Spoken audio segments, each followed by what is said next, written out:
हमें दिखाया जाता है गारफील्ड मिरर साफ कर रही होती है। तभी वहाँ पर एक लड़की आती है जिसका नाम कैन होता है।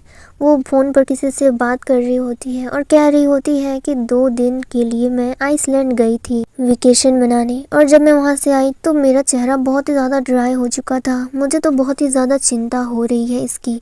फिर वो कहती है कि मेरे पास PMP का फेस मॉइस्चराइज़र है जिसे यूज़ करने के बाद मेरा स्किन बहुत ही अच्छा ग्लो करने लगता है। ये मुझे बहुत ही ज़्यादा पसंद है और मैं इसे बहुत दिनों से ट्राई करते आ रही हूँ। जिसके बाद गारफील्ड उससे पूछती है कि क्या ये ऑयली नहीं लगता तुम्हें? जब तुम इसे यूज़ करती हो तो क्या तुम्हारा फेस ऑयली नहीं होता? तो कैन कहती है नहीं, ये सिर्फ दिखने में ऑयली है, जब तुम इसे यूज़ करोगी तो ये बिल्कुल भी ऑयली नहीं होता।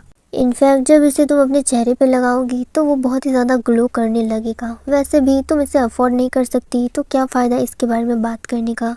जो सब बातें सुनने के बाद गारफील्ड कहती है कि मुझे भी ये स्किन केयर बहुत ही ज़्यादा पसंद है और मैं इसे यूज़ करती हूँ।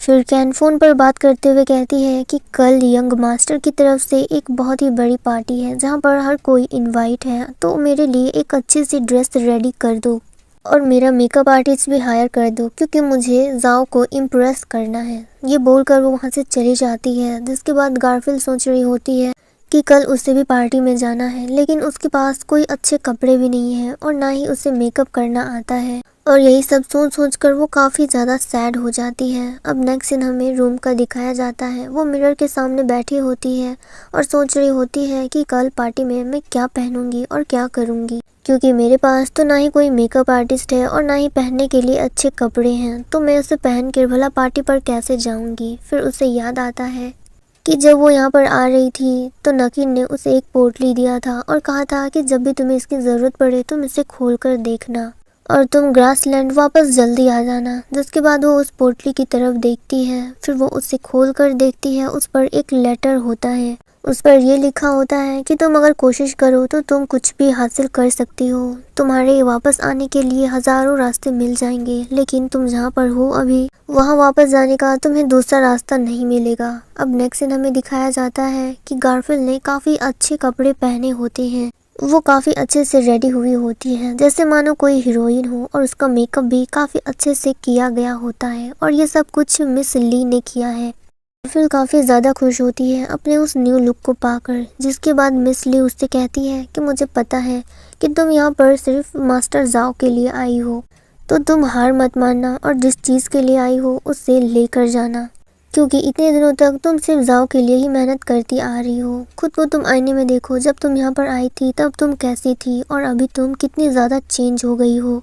तुम इतना याद रखो कि तुमने जितनी भी मेहनत की है तुम उसे ज़ाया मत जाने देना। जिसके बाद गारफील्ड कहती है कि तुमने बिल्कुल सही कहा। फिर मिस ली कहती है कि तुमने अब तक बहुत कुछ सहा है, तो आज पार्टी में तुम्हारे दिल में जो भी बातें हैं तुम वो सब कुछ मास्टर जाओ से जाकर कह देना।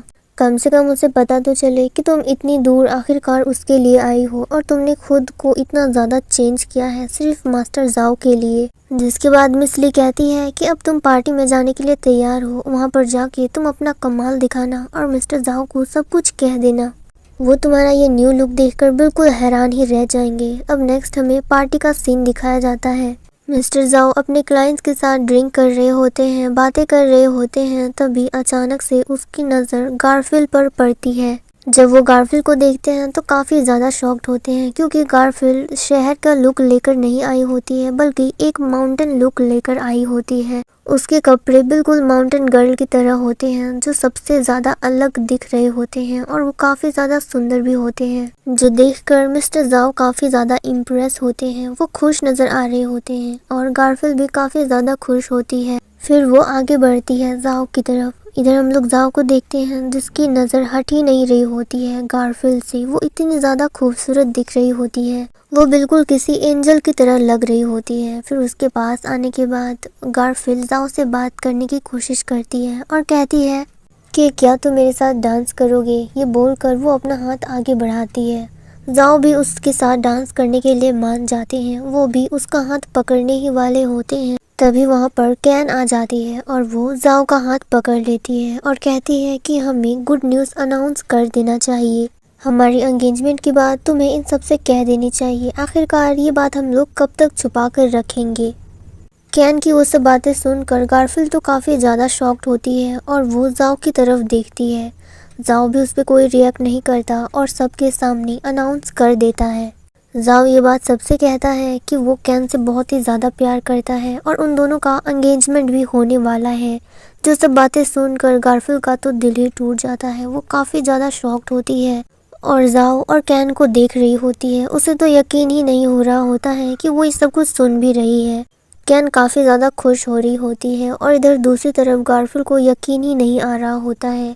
वो एक पल में वो सारे मोमेंट्स याद करने लगती है जो उसने जाओ के साथ स्पेंड किया था जब वो उससे बात कर रही थी। वो सब कुछ वो सोच रही होती है कि जाओ ने एक बार भी नहीं सोचा कि उसे कैसा फील हो रहा होगा, उसे कितना ज़्यादा बुरा लगा होगा।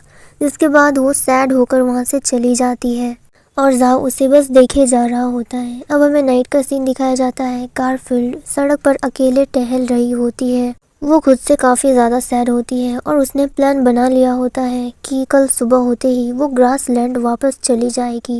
यही सब बातें सोचकर वो वहाँ से जा रही होती है। तभी पीछे से जाओ आता है और उसका हाथ पकड़ लेता है। फिर वो उसे रोक कर कहता है कि मैंने तुम्हें पहले ही कहा था कि ये जगह तुम्हारे लिए नहीं बनी है। तुम्हें अपने ग्रास लैंड वापस चले जाना चाहिए था उसी टाइम। और बात रही मेरी एंगेजमेंट की तो उस पर मैं कुछ भी नहीं कर सकता। जो सब बातें सुनने के बाद गारफील्ड कहती है कि मैं तुमसे कुछ हेल्प मांग भी नहीं रही और मैंने अपनी पूरी कोशिश की। अगर मैं बिना कोशिश किए यहाँ से जाती तो मुझे बहुत ही ज़्यादा बुरा लगता, लेकिन अब मैं यहाँ से फ्री होकर जा सकती हूँ। जिसके बाद जाओ उससे सॉरी मांगता है और कहता है कि मैंने अगर तुम्हारी फीलिंग्स को हर्ट किया है तो तुम मुझे माफ़ कर दो। तो गारफील्ड कहती है कि तुम मुझसे माफ़ी क्यों मांग रही हो? ये सब कुछ जो भी एफर्ट्स मैंने किया था वो सब कुछ मेरी तरफ से थे, तुम्हारी तरफ से नहीं। और एक बात, मैं इस शहर के हील्स पहनकर चल ही नहीं सकती। एक्चुअली वो मुझे सूट ही नहीं करते। मुझे अपने ग्रास लैंड वापस जाना है। मुझे वहाँ की बहुत ही ज़्यादा याद आ रही है। मैं वहीं पर ठीक थी। ये बोलकर गारफील्ड वहाँ से जाने लगती है। वो काफ़ी ज़्यादा सैड होती है पर वो बिल्कुल भी ऐसा प्रिटेंड नहीं कर रही होती है जाओ के सामने। अब नेक्स्ट सीन हम लोग ग्रास लैंड का देखते हैं। गारफील्ड ग्रास लैंड पहुँच चुकी होती है। अब वो घोड़े पर सवार होकर वापस अपने घर जा रही होती है और नकीन उसे वापस ले जा रहा होता है। वो पूछता है कि तुम ठीक तो हो? नकीन तो काफ़ी ज़्यादा खुश नज़र आ रहा होता है, जैसे मानो कि उसने कोई जीत हासिल कर ली हो। जिसके बाद गारफील्ड कहती है कि मैं बिल्कुल ठीक हूँ। क्या तुम्हें पता नहीं कि मैं 28 ईयर्स की हूँ और मुझे कुछ नहीं हो सकता? जिसके बाद गारफील्ड उससे पूछती है कि तुम पहले ये बताओ कि तुम्हारे पास इतने सारे पैसे कहाँ से आए, कि तुमने मुझे इतने सारे पैसे उस पोटली में भर के ही दे दिए थे। मुझे तो बिल्कुल नहीं पता था कि तुम इतने ज़्यादा रिच हो। जिसके बाद नकीन कहता है कि तुम्हें पता नहीं कि जो हमारी फैमिली थे उन्होंने माउंटेन के दौरान पैसे रखे हैं। हमारे पास इतने सारे जानवर हैं कि अगर हम उन सबको बेच दें तो हम लोग कोई भी सिटी खरीद सकते हैं। आफ्टर ऑल मैं भी तो बहुत ही ज़्यादा रिच हूँ। जो सब बातें सुनकर गारफील्ड कहती है कि अगर ऐसी बात है तो मुझे तुम्हें बहुत ही कस के पकड़ना पड़ेगा, क्योंकि पहले तो मुझे पता ही नहीं था कि तुम इतने ज़्यादा रिच हो। जो बातें सुनकर नकीन कहता है कि अगर ऐसी बात है कि मैं रिच हूँ या फिर पुअर हूँ, क्योंकि मैं उन सबको तुम्हारे लिए छोड़ने के लिए तैयार हूँ। अगर तुम चाहती हो तो मैं तुम्हारे साथ एक नॉर्मल लाइफ जी सकता हूँ, चाहे वो शहर हो या फिर ये ग्रास लैंड। ये बोलकर वो अपना हाथ आगे बढ़ाता है और वो गारफील्ड को प्रपोज करता है। और इतने में हम लोग देखते हैं कि वहाँ पर जाओ आ जाता है और वो सब सेम बातें जाओ भी कहता है। अब वो कहने लगता है कि एंगेजमेंट की बात जो भी थी वो मेरी फैमिली का डिसीजन था, मेरा नहीं। पर अब मुझे पता चल गया है कि मुझे क्या करना चाहिए और क्या नहीं, और मैंने डिसाइड कर लिया है। मैंने तुम्हारे लिए सब कुछ छोड़ दिया है, अपनी कंपनी, फैमिली, सब कुछ छोड़ के मैं यहाँ सिर्फ तुम्हारे लिए आया हूँ। तो क्या तुम मुझे एक और चांस दोगी? ये बोलकर वो अपना हाथ आगे बढ़ाता है और गारफील्ड बिल्कुल बीच में फंस चुकी होती है और वो काफ़ी ज़्यादा कंफ्यूज होती है कि उससे उन दोनों में से किसे चूज़ करना चाहिए। और इस मोमेंट पे हमारा ये सीन ख़त्म हो जाता है। वैसे आपको क्या लगता है कि गारफील्ड को नकीन या फिर जाओ में से किसे चूज़ करना चाहिए? मुझे कमेंट करके ज़रूर बताइए। Thank you so much for watching.